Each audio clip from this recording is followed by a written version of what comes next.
Bonjour à toutes et à tous avec un nouveau problème. Nous arrivons au problème numéro 12. C'est un problème qui a été publié chez la revue suédoise Springaren en 2007 et qui a reçu comme les 11 premiers exemples un premier prix. Alors, le problème a été dédié à Christer Johnson, un compositeur suédois et qui était à l'époque l'éditeur de la section des aidés de la revue Springaren. Alors, les commentaires, alors on a donc des commentaires en français et puis on a le commentaire ou les commentaires du juge argentin de ce concours qui sont Georges Capros et Georges Loy. Donc ce sont des compositeurs argentins qui font des problèmes ensemble et qui parfois jugent même des tournois ensemble, comme c'est le cas ici. Alors, en examinant le problème numéro 12, on constate qu'il n'y a pas de pion blanc et que les pièces blanches, ils sont sur la 7e et la 8e rangée, très loin du roi noir, qui est sur la case 3. Et donc, on a... Alors, aucune pièce blanche ne peut être capturée par les pièces noires en position initiale. Donc ça c'est un point. Et comme dans les aidés, il ne faut pas qu'il y ait des pièces blanches inutiles, alors il faut imaginer qu'il y aura des sacrifices de pièces blanches. Alors la tour E8, elle garde la case 4, comme la dame B8 qui contrôle la case F4. Puis on a un croisement de la tour 8 et du fou B7 sur la case E4, sauf que pour le fou B7, il est masqué par le cavalier D5, cavalier D5. Idem pour la dame B8 et la tour F8, il se croise sur la case F4, sauf que pour la tour F8, elle est masquée par le fou F5.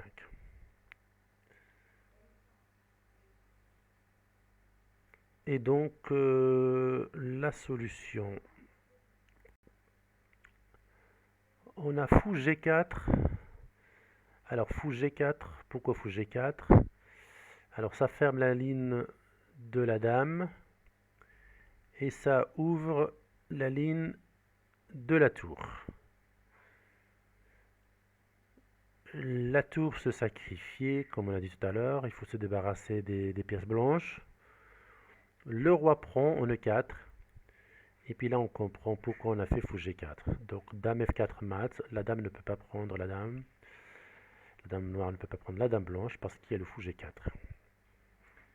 Ça, c'est la première solution. Donc, on doit trouver une solution analogue dans la deuxième solution. Donc, on a cavalier qui doit jouer comme le fou. Et il doit fermer une ligne noire. Alors, ça sera la tour. Alors, tout à l'heure, on avait le sacrifice de la tour. Donc, en toute logique, de la deuxième solution, ça sera le sacrifice de la dame. Le roi prend, comme ici, roi prend E4. Et là, on a tour qui prend un E4 mat. Bien. Donc là, on a quoi exactement? On a répétition de coups, ou plutôt échange de coups blancs, puisqu'on a tour prend E4, dame prend F4, dame prend F4, tour E4, tour prend E4, dame F4, dame F4, tour E4 mat. Alors, le couple cavalier et fou au départ, parce que c'est lui qui a introduit le jeu, il réalise ce qu'on appelle des bivalves bicolores. Bivalve bicolore, une bivalve, ça veut dire une ouverture et en même temps une fermeture. Donc, le fou quand il joue, fou G4, il ouvre la ligne de la tour et il ferme la ligne de la dame. Et lorsque le cavalier B4 le cavalier D5 arrivé en B4, il ouvre la ligne du fou, il ferme la ligne de la tour. Donc, il ferme une ligne noire, il ouvre une ligne blanche. Le fou, il ferme une ligne noire, il ouvre une ligne blanche. Ce qu'on appelle des bivalves bicolores. Alors, les échanges de fonctions, on en a pas mal. On a l'échange de fonctions de la dame et... Alors, je reprends la position initiale, c'est celle-là. Donc, dame, on a échange de fonctions dame, tour 8. Lorsque une pièce elle capture donc un pion, elle fait échec, elle se sacrifie, donc un sacrifice actif. L'autre, qu'est-ce qu'elle fait? Supposons que c'est la tour qui se sacrifiait. Donc, elle capture le pion, elle fait échec, et elle est sacrifiée. La dame va capturer le pion et fait mat. Et inversement, dans l'autre solution, lorsque la dame va capturer le pion, en faisant échec, en se sacrifiant, la tour, elle va capturer, elle fait mat.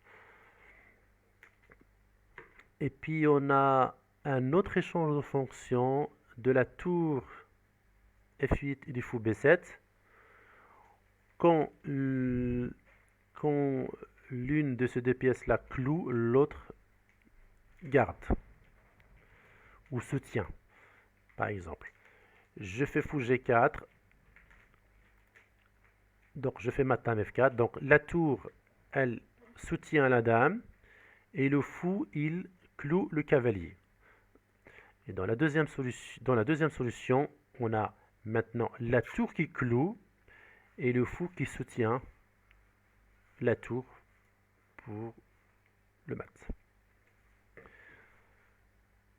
Et on a encore un autre échange de fonctions entre je reviens à la position de départ, donc le fou F5 et le cavalier D5.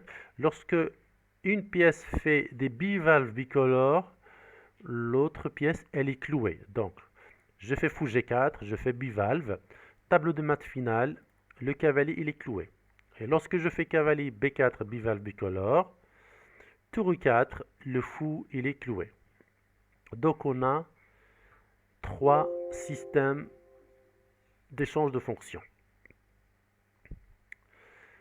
Alors, et on a le thème Knist. Le thème Knist, donc, c'est le roi sera maté là où il va capturer des pièces blanches.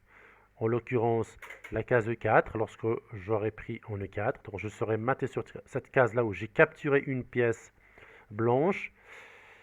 Voilà. Et puis, deuxième solution, donc je prends, et là où j'ai capturé, sur le roi il a capturé, il y aura tour, prend E4 mat. Donc, l'ensemble est en diagonale orthogonale. Position sans pion blanc comme je l'ai souligné auparavant. Et puis là, on a le thème Nifidov. Nifidov, c'est un compositeur russe, Vladislav Nifidov. Alors, j'ai lu la définition de ce thème-là dans la revue Orbit il y a quelques années. C'est pas un thème très très célèbre parce que les exigences de ce thème, elles sont très grandes, qu'il est très difficile de le trouver dans tous les schémas et les thèmes de problèmes d'échec. Pourquoi? Parce que, alors qu'est-ce qu'il dit déjà le thème?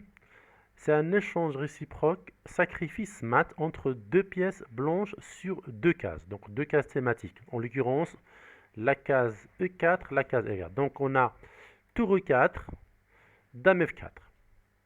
Donc sacrifice de la tour, mat de la dame en F4. Sacrifice de la dame en F4, mat de la tour en E4.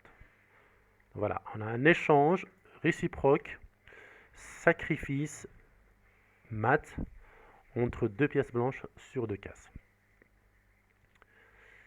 Et on a évidemment le thème Zilahi, lorsqu'une pièce est capturée dans une phase. Alors lorsque la tour elle est capturée, la dame mate. Et lorsque la dame est capturée, la tour mate. C'est ce qu'on appelle le thème Zilaï. Alors les commentaires des juges n'apportent rien de nouveau, donc je pense avoir te dit, ils parlent du thème zilaïque niiste. Et voilà, avec un petit commentaire, l'harmonie des thèmes est traitée des thèmes traités de première classe, ce qui justifiait le premier prix accordé par les juges. Voilà pour ce problème. Merci de votre attention. À la prochaine.